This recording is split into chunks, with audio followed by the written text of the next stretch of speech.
हाय दोस्तों, मैं हूं प्रसन्नजीत और आप देख रहे हैं इजी एक्सेल। दोस्तों आज हम लोग सीखेंगे डेटा को किस तरह से कॉलम वाइज सॉर्ट किया जाता है, जो कि बहुत ही सिंपल है, साथ ही साथ बहुत ही इंपॉर्टेंट भी है।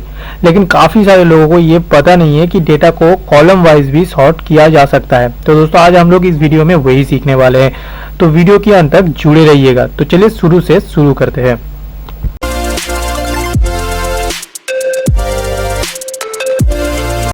तो दोस्तों देखिए, मेरे पास यहाँ पे एक छोटा सा डेटा है जहाँ पे कुछ एम्प्लॉयज का डिटेल्स दिया हुआ है। अभी अगर मैं इस डेटा को कॉलम वाइज सॉर्ट करता हूँ तो ये किस तरह से सॉर्ट होगा। देखिए, ये बेसिकली ये हेडर के ऊपर डिपेंड करता है कि आपका डेटा कॉलम वाइज किस तरह से सॉर्ट होगा। ठीक है, क्योंकि कॉलम के अंदर किस तरह का डेटा है, मतलब अल्फाबेटिकल है कि न्यूमेरिकल है कि सिंबॉलिक है, इसके ऊपर इससे कुछ फर्क नहीं पड़ता है। बस ये डिपेंड करता है आपकी हेडर में क्या लिखा हुआ है। ठीक है, तो जैसे देखिए यहाँ पे सिटी है, सिटी का फर्स्ट जो कैरेक्टर है वो सी है। ठीक है, और यहाँ पे स्टेट का जो फर्स्ट कैरेक्टर है वो एस है।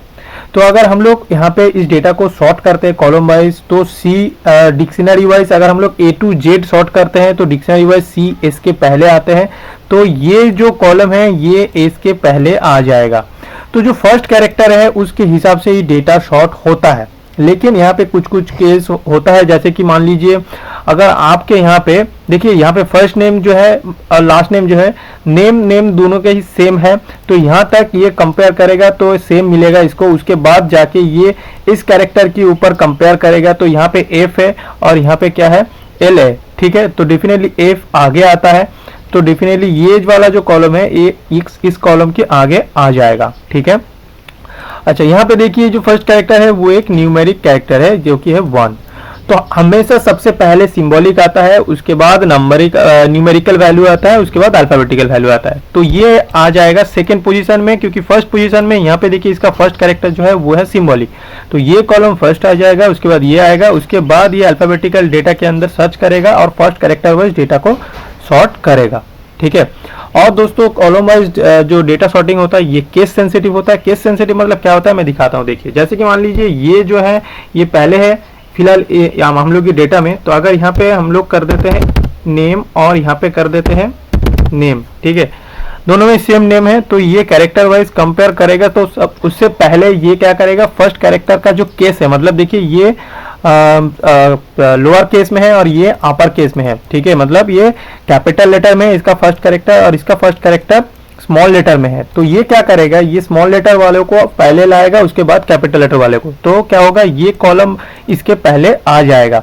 ठीक है, इसके पहले आएगा, ना कि सबसे पहले आएगा, क्योंकि ये कंपेयर कर रहा है इसके साथ। ठीक है, अगर मान लीजिए यहाँ पे नेम ना होके ऐसा होता लास्ट नेम, तो क्या होता, तो डेफिनेटली ये लास्ट नेम ही आगे आता, क्योंकि एल आता है पहले एन के। ठीक है, तो ये पहले आ जाएगा और ये बाद में आएगा। लेकिन अगर यहाँ पे सिर्फ नेम रहता तब ये कॉलम इसके पहले आ जाता।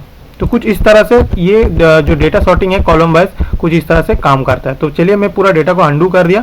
अभी मैं इसको क्या पूरा सिलेक्ट कर लूंगा, क्योंकि डेटा को सॉर्ट करने के लिए पूरा डेटा सिलेक्ट करना होता है। ठीक है, उसके बाद डेटा टैब में चलेंगे और यहाँ पे देखिए एक ऑप्शन आता है शॉर्ट। ठीक है, इसके ऊपर क्लिक करेंगे, तो जैसे इसके ऊपर क्लिक करते हैं यहाँ पे कुछ ऑप्शंस आ जाता है। मैं थोड़ा जूम कर देता हूँ, देखिए। ठीक है, अभी शायद आप लोगों को दिख रहा है आसानी से।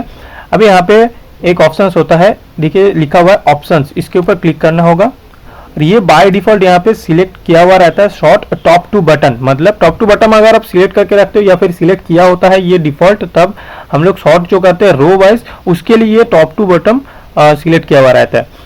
अगर कॉलम वाइज डेटा को सॉर्ट करना होगा तो यहाँ पे आके इस ऑप्शन को चूज करना होगा। ठीक है, इसके ऊपर आके क्लिक करते ही ये चूज हो जाएगा, सिलेक्ट हो जाएगा, तो ये अभी लेफ्ट टू राइट डेटा को शॉर्ट करेगा, मतलब कॉलम वाइज।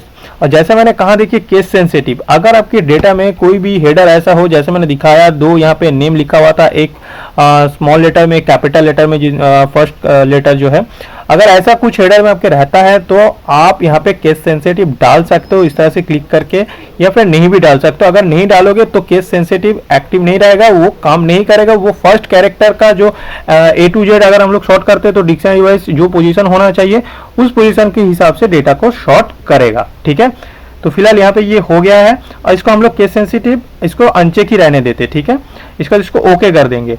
ओके करने के बाद शॉर्ट बाय, हम लोग रो वाइज जब सॉर्ट करते हैं तो यहाँ पे हम लोग के ये जो हेडर्स का नाम होता है ये आता है, लेकिन यहाँ पे हम लोग कॉलम वाइज कर रहा है, तो कॉलम वाइज जब करेंगे तो यहाँ पे रोज का नाम आता है, और जब रोज वाइज सॉर्ट करते हैं तो ये कॉलम का हेडर आता है। तो हम लोग यहाँ पे रोज का तो कुछ नाम होता नहीं है, जैसे देखिए यहाँ पे 1 2 3 4 5 6 ऐसे करके दिया हुआ है। तो हम लोग क्या करेंगे, कोई भी एक रो, चलिए फर्स्ट रो ही सिलेक्ट कर लेते हैं, ठीक है। और जैसे मैंने कहा यहाँ पे A to Z ही रहने देते हैं। आप चाहते हो, अगर आप चाहते हो तो Z to A भी कर सकते हो, ठीक है। तो फिलहाल इसको A to Z ही रहने देते हैं, इसके बाद इसको ओके कर देते हैं। तो देखिए जैसे मैंने ओके किया, क्या हुआ, हम लोग के यहाँ पे डेटा शॉर्ट हो गया। जैसे मैंने कहा सबसे पहले जो सिंबॉलिक होता है वो वाला कॉलम सबसे पहले आता है, उसके बाद देखिए यहाँ पे न्यूमेरिकल वाला जो हेडर है वो सबसे पहले आया, उसके बाद अल्फाबेटिकल डेटा के अंदर ये कंपेयर करके देखा जो कि फर्स्ट लेटर होता है उस हिसाब से डेटा शॉर्ट हो गया है, ठीक है। दोस्तों कॉलम के अंदर क्या डेटा है इससे कुछ फर्क नहीं पड़ता है, आपके हेडर का, आपके हेडिंग में जो लिखा हुआ है जो हेडर है उसका जो फर्स्ट कैरेक्टर है उस हिसाब से यहाँ पे डेटा शॉर्टिंग होता है, ठीक है। तो बहुत आसान है, इस तरह से पूरा डेटा को आप चाहे कितने भी बड़ा हो बड़े आसानी से आप डेटा को शॉर्ट कर सकते हो कॉलम वाइज। बहुत सिंपल है लेकिन बहुत यूजफुल भी है। आई होप कि आप लोगों को समझ में आया किस तरह से डेटा को कॉलम वाइज शॉर्ट किया जाता है। अगर अच्छा लगा तो लाइक कीजिए, दोस्तों के साथ शेयर कीजिए, और अगर आप इस चैनल पर नए हो तो सब्सक्राइब कर लीजिए और बेल आइकन को दबाना मत भूलिएगा, क्योंकि जब भी मैं नया वीडियो डालूंगा सबसे पहला नोटिफिकेशन आपके पास चला जाएगा इससे, ठीक है।